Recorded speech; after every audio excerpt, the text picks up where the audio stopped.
Hello students, আজকে আমি তোমাদের সাঁতরা প্রকাশনীর যে অঙ্ক বইটা আছে ক্লাস 11-এর, সেই বইটা থেকে অ্যাসোসিয়েট অ্যাঙ্গেলের যে এমসিকিউগুলো আছে ওগুলো সলভ করে দিচ্ছি, তোমরা মন দিয়ে দেখে নাও। ঠিক আছে? তাহলে 1 নম্বর কোশ্চেনটা দেখো, বলেছে সাইন থিটার ভ্যালু দিয়ে দিয়েছে, ট্যান ফাই দিয়ে দিয়েছে, আর থিটা বলেছে π/2 থেকে পাইয়ের মধ্যে, আর ফাই বলেছে পাই থেকে 3π/2 এর মধ্যে থাকে।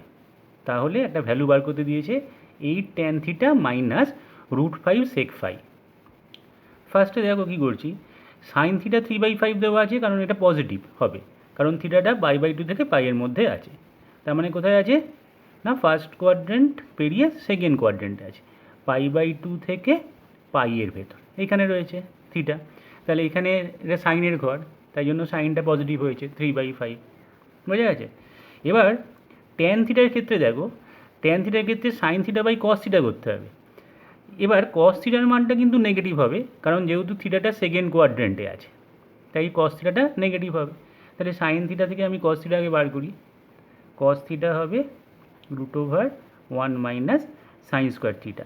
তার মানে এটা 9/25। 25 থেকে 9 বাদ দিলাম, তাহলে 16। তার মানে এটা হবে -4/5 হবে, কারণ এটা 16/25 হতো √, তাহলে 16টা বর্গমূল হয়ে হবে 4 আর 25টা হচ্ছে 5। কিন্তু যেহেতু কস থিটার মানটা নেগেটিভ হবে, কারণ থিটাটা লাই করছে সেকেন্ড কোয়াড্রেন্টে, সেই কারণে আমি মাইনাস ভ্যালুটা নিয়েছি। তাহলে এবার ট্যান থিটার ভ্যালুটা বার করে নেওয়া যাক। ট্যান থিটা কী হবে, sine theta by cos theta. তাহলে সাইন থিটার ভ্যালুটা পজিটিভ 3/5, কস থিটার ভ্যালুটা নেগেটিভ -4/5, 5 কেটে গেল। ঠিক আছে? তাহলে কত এলো, -3/4। তার মানে ট্যান থিটার ভ্যালুটা নেগেটিভ। তো সেকেন্ড কোয়াড্রেন্টে আমরা জানি যে ট্যান নেগেটিভই হয়, তাহলে সেক্ষেত্রে নেগেটিভই এসছে সেকেন্ড কোয়াড্রেন্টে। ঠিক আছে? তাহলে এটা হয়ে গেল, ট্যান থিটার ভ্যালুটা পেয়ে গেলাম। আচ্ছা, সেক ফাই, ফাইটা দেখা যাক। ফাইটা কী বলছে, ফাই বলছে পাই থেকে বড় 3π/2 এর থেকে ছোট। তার মানে এটা 3π/2, তাই না? কারণ 270 ডিগ্রি, তাহলে 180 থেকে 270-এর মধ্যে। তার মানে এটা হচ্ছে ফার্স্ট সেকেন্ড থার্ড কোয়াড্রেন্টে আছে। তো থার্ড কোয়াড্রেন্ট মানে ট্যানের ঘর। তোমরা জানো সবাই যে ট্যান আর কটের ঘর এটা, অল সাইন ট্যান কস। তাহলে এটা হচ্ছে ট্যান আর কটের ঘর। ঠিক আছে? তাহলে এক্ষেত্রে সেক ফাই দিয়েছে, তাহলে সেক ফাই এর মানটা নেগেটিভ আসবে, তাই না? কারণ সেকের ঘর কোনটা, ফোর্থ কোয়াড্রেন্টটা, কস আর সেকের ঘর এটা। তাহলে সেক ফাই এর মান বার করতে গেলে ট্যান ফাই থেকে বার করতে হবে। ঠিক আছে, আমরা জানি কি sec square phi equal to 1 plus tan square phi. তাহলে sec phi equal to √1 plus tan square phi. তাহলে ট্যান স্কোয়ার ফাই কত হবে, 1/4। স্কোয়ার করে দিলাম, তাহলে এটা হচ্ছে 4 একে 5, মানে √5/2 হবে, কিন্তু মাইনাস দিতে হবে √5/2টা। ঠিক আছে?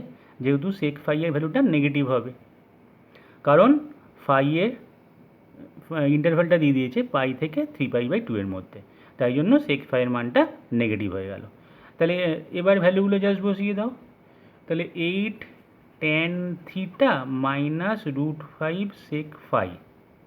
তাহলে ট্যান থিটার মানটা হচ্ছে -3/4, তাহলে 8 ইন্টু -3/4, যেখানে মাইনাস আর সেক ফাইয়ের ভ্যালুটা মাইনাস, তাহলে এটা প্লাস হবে √5 ইন্টু √5/2। তাহলে কত আসছে, কাটাকাটি করো, এটা -6, আর এখানে √5 আর √5 গুণ করলে 5, মানে +5/2। ঠিক আছে? তাহলে হলো -12 + 5, তাহলে -12 + 5 মানে কত হচ্ছে, -7/2, -7/2 আসছে অ্যান্সার। তাহলে কোন অপশানটা কারেক্ট, ডি অপশান কারেক্ট। ঠিক আছে, বোঝা গেছে আশা করি কেন আমরা নেগেটিভ নিলাম। এটা একটু খেয়াল করে করতে হবে যে সাইনটা পজিটিভ কিন্তু কসটা নেগেটিভ নিতে হবে, নাহলে কিন্তু ভুল হয়ে যাবে অঙ্কটা। 2 নম্বর অঙ্কে যাই, বলেছে cos of cos x > 0 হবে যখন 4টে অপশান দেওয়া আছে। তো দেখো cos x এর আমরা কি জানি, cos এর গ্রাফটা আঁকা হলো, এটা π/2, এটা 0, এটা -π/2, এইভাবে চলছে কসের গ্রাফ। তো কসের রেঞ্জ কী আছে আমরা কি জানি, যে cos x এর ভ্যালু -1 থেকে +1 মধ্যে থাকে। তাহলে এই ভ্যালুগুলি তো এখানে এই কসের ভিতর দিতে হবে আমাকে, তাই না? cos x এর রেঞ্জ কি, -1 টু +1, তাহলে -1 দিতে পারি cos x এর ভ্যালু। তাহলে যখন আমি -1 দেবো, সবচেয়ে ছোটো ভ্যালু cos x এর যেটা, তখন cos অফ -1 হবে। এখানে আমি -1 দিলাম, তাহলে এটা cos অফ -1 হলো। তো cos অফ -θ মানে কি, cos অফ -θ মানে cos θ, তার মানে এটা cos 1 হয়ে গেল। আচ্ছা 1 মানে কি, 1 মানে এখানে ধরতে হবে 1 রেডিয়ান, তার মানে 57-এর একটু বড় হবে ভ্যালুটা। cos 57 ডিগ্রির থেকে একটু বড়। তাহলে cos 57 ডিগ্রির ভ্যালু কী হবে, 57 ডিগ্রি তো অলে পড়ছে, ফার্স্ট কোয়াড্রেন্টে, তাই না? তো ফার্স্ট কোয়াড্রেন্টে পড়া মানে সবাই এখানে পজিটিভ, তাহলে cos 57 সামথিং যাই হোক না কেন সেটা পজিটিভ হবে। তাহলে cos 1টা > 0 হয়ে গেল। এবার দেখো -1 থেকে +1 মধ্যে এবার 0 হতে পারে cos x এর ভ্যালু, তাই না? তাহলে cos x এর ভ্যালু যদি 0 হয়, তাহলে এখানে cos x এর ভ্যালু যদি 0 দিয়ে দিই, তাহলে cos 0 মান 1, সেটা > 0, তো ঠিকই আছে, তাই তো? তাহলে এখানে cos x এর 0 ভ্যালু দিলেও এটা cos 0 হয়ে যাচ্ছে, সেটা 1, তার মানে 1টা > 0, তার মানে এটা ঠিকই আছে। আচ্ছা x এর ভ্যালু যদি এবার আমি এখানে আর কি দিতে পারি, মানে cos x এর ভ্যালু 1 করে দিতে পারি। পুরো cos x এর ভ্যালুটা 1 কখন হবে, যখন x এর ভ্যালুটা আমি 0 বসাবো, মানে cos 0-র ভ্যালুটা 1 হয়, ঠিক আছে? তাহলে cos x এর সবচেয়ে বড় ভ্যালু মানে ম্যাক্সিমাম ভ্যালু হচ্ছে 1, সেটা আমি এখানে দিয়ে দিলাম। তাহলে cos অফ 1 হয়ে গেল। তাহলে এখানে তো আমি জানি cos অফ 1টা > 0ই হয়, ঠিক আছে? তাহলে cos অফ -1 হলেও সেটা cos 1 হয়ে যাচ্ছে, যেহেতু cos অফ -θ হচ্ছে cos θ, আর cos অফ 1 হলে সেটাও > 0 তো হয়েই যাচ্ছে, কারণ cos 57 ডিগ্রির থেকে একটু বড় ভ্যালু যেটা হবে সেটা পজিটিভই হবে। তাহলে বোঝা গেছে, তাহলে x এর যা মানই আমি দিই না কেন সেটা এই cos অফ cos x কে > 0ই রেখে দেবে। তাহলে এখানে আমার অ্যান্সারটা কী হবে, 0 হবে না, পাই হবে না, শুধু x এর সকল বাস্তব মানে, এদের কোনোটি নয়, সি এরটা হবে, যে x এর সকল বাস্তব মানে যে কোনো রিয়েল ভ্যালু আমি যদি এখানে cos x এর x এ দিয়ে দিই, তাহলে ও যে আউটপুটটা দেবে সেটা cos ইনপুট হিসেবে নেবে, নিয়ে > 0ই রেখে দেবে। তো আশা করি বোঝা গেছে, রেঞ্জটা থেকে বুঝতে হবে যে আমরা কসের মধ্যে কী কী দিতে পারি, যে -1 থেকে +1 মধ্যে যা খুশি ভ্যালু আমি দিয়ে যাব, কিন্তু তাতেও দেখা যাচ্ছে যে cos অফ cos xটা তাতে > 0ই থাকছে। তাহলে এটা সি অপশান। নেক্সট অঙ্কে যাচ্ছি, 3 নম্বর অঙ্ক। 3 নম্বর অঙ্কে একটা ভ্যালু বার করতে দিয়েছে সাইন অফ মাইনাস, তাহলে আমরা জানি এটা মাইনাস, একেবারে করে দিচ্ছি, কারণ সাইন অফ মাইনাস থিটা মানে মাইনাস সাইন থিটা।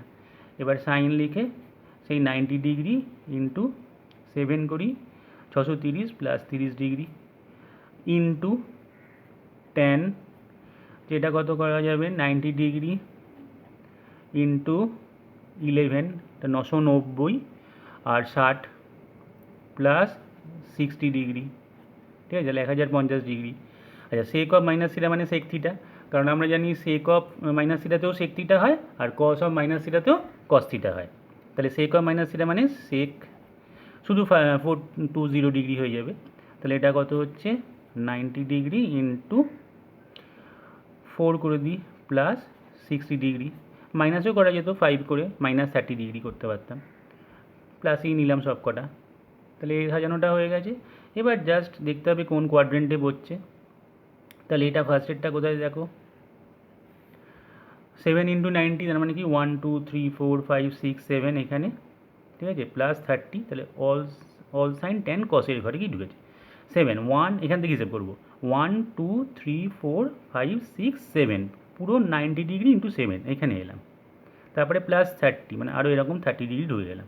তাহলে এটা কসের ঘর, কসের ঘর, তাহলে সাইন কি ঢুকেছে কসের ঘরে, তাহলে নেগেটিভ, তাহলে প্রথমে আগে বাইরের মাইনাসটা প্লাস করে দেবো, ঠিক আছে? এরপরে দেখব যে 90 ডিগ্রির সঙ্গে কি গুণ আছে, জোড় না বিজোড়। এখানে এটা 7 হচ্ছে অড নাম্বার বা বিজোড় সংখ্যা, তাহলে সাইনটাকে আমি পূরক সম্পর্কে ঘুরিয়ে দেবো, তাহলে কস করে দেবো, সাইনের পূরক হচ্ছে কস, কমপ্লিমেন্টারি অ্যাঙ্গেল, ঠিক আছে? তাহলে সাইনকে আমি কস করে দিলাম, নিয়ে এইখানে যেটা অ্যাঙ্গেলটা পড়ে থাকবে অ্যাকিউট অ্যাঙ্গেল, সেটাকে এখানে লিখে দেবো, ইন্টু এখানে 90 × 11, তাহলে এখান থেকে হিসেব আরম্ভ হবে, 1 2 3 4 5 6 7 8 9 10 11 প্লাস 60 ঢুকে গেছি, তাহলে আবার সেই কসের ঘরে ঢুকেছি, তাহলে ট্যান গিয়ে ঢুকেছে কসের ঘরে, তার মানে নেগেটিভ।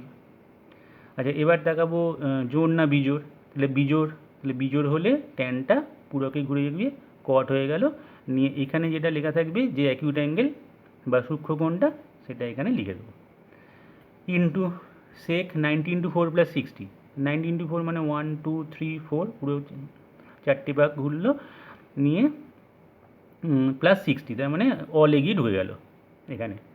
ঠিক আছে, তাহলে এবার তার মানে বোঝা যাচ্ছে যে অল এগিয়ে ঢুকেছে মানে পজিটিভ হবে।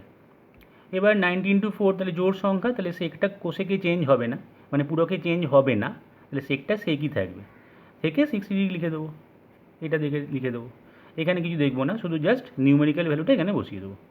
তাহলে এখানে আলটিমেটলি অ্যান্সারটা মাইনাসে আসতে চলেছে, কারণ প্লাসে মাইনাসে মাইনাস। cos 30 মান কত, √3/2, cot 60 মানে tan 30, তার মানে 1/√3, তা sec 60 মানে হচ্ছে cos 60 উল্টো, cos 60 হচ্ছে হাফ, তাহলে sec 60 হচ্ছে 2। বোঝা গেছে তাহলে আশা করি। এবার কাটাকাটি করলেই আমাদের এখানে অ্যান্সারটা -1, তাহলে এ অপশান কারেক্ট। নেক্সট চারের অঙ্কটায় যাই, cos 90 + θ, আচ্ছা 90° × 1 প্লাস থিটা ঢুকেছি, তাহলে সাইনের ঘরে ঢুকেছি, cos তাহলে নেগেটিভ। আচ্ছা 90 × 1, 1টা হচ্ছে বিজোড় সংখ্যা, তাহলে cosটা হয়ে যাবে পুরোকে সাইন, থিটা বসিয়ে দিলাম। আর সেক অফ মাইনাস থিটা মানে সেক থিটা, মাইনাসটা প্লাস হয়ে যাবে। আচ্ছা tan 180 - থিটা, তাহলে 180 মানে 90 × 2, মাইনাস ব্যাক করলাম, এইটুকুটা থিটা ব্যাক করেছি, নিয়ে সাইনের ঘরে, তাহলে নেগেটিভ। আচ্ছা 90 × 2 যেহেতু এটা, তাহলে ট্যানটা ট্যানই থাকবে, ট্যান শুধু থিটা বসিয়ে দিলাম, আশা করি বোঝা গেছে। আচ্ছা সাইন 360 + থিটা, তাহলে 90 × 4, তাহলে 4বার 1 2 3 4 প্লাস থিটা, এই থিটাটা ঢুকেছি এখানে, অলের ঘরে ঢুকেছি মানে পজিটিভ, 90 × 4 সেই জন্য সাইনটা সাইনই থাকছে, নিয়ে থিটাটা বসিয়ে দিলাম। সেক 180 + থিটা, তাহলে 1 2 3 3 ইন্টু সরি 180, 1 × 2 90 × 2, হ্যাঁ প্লাস থিটা, কারণ এটা থিটা ঢুকেছি, তাহলে অল সাইন ট্যান, ট্যানের ঘরে গিয়ে ঢুকেছি, তাহলে ট্যানের ঘরে সেক ঢুকেছি, তাহলে মাইনাস। ঠিক আছে, এরপরে এখানে দেখা যাচ্ছে যে 90 × 2 ছিল, তাহলে এটা জোড় সংখ্যা, তাহলে জোড় সংখ্যা হলে সেকটা সেকই থাকবে, বোঝা গেছে। ইন্টু cot 90 - থিটা, তাই 90 - থিটা মানে 90 × 1 একবার, মাইনাস থিটা মানে আবার ব্যাক করলাম, অলে গিয়ে পড়লাম, তাহলে পজিটিভ। এবার 90 × 1, 1টা অড নাম্বার, তাহলে অড নাম্বার হলে কটটা ট্যান, পূরক সম্পর্কে গিয়ে ট্যান থিটা। এবার কাটাকাটি করে দাও, tan theta tan theta, sec theta sec theta, sine theta sine theta কেটে গেল, তাহলে মাইনাসে মাইনাসে প্লাস, আর প্লাস নিচে মাইনাস, তাহলে -1। ঠিক আছে, তাহলে সি অপশান কারেক্ট, আশা করি বোঝা গেছে।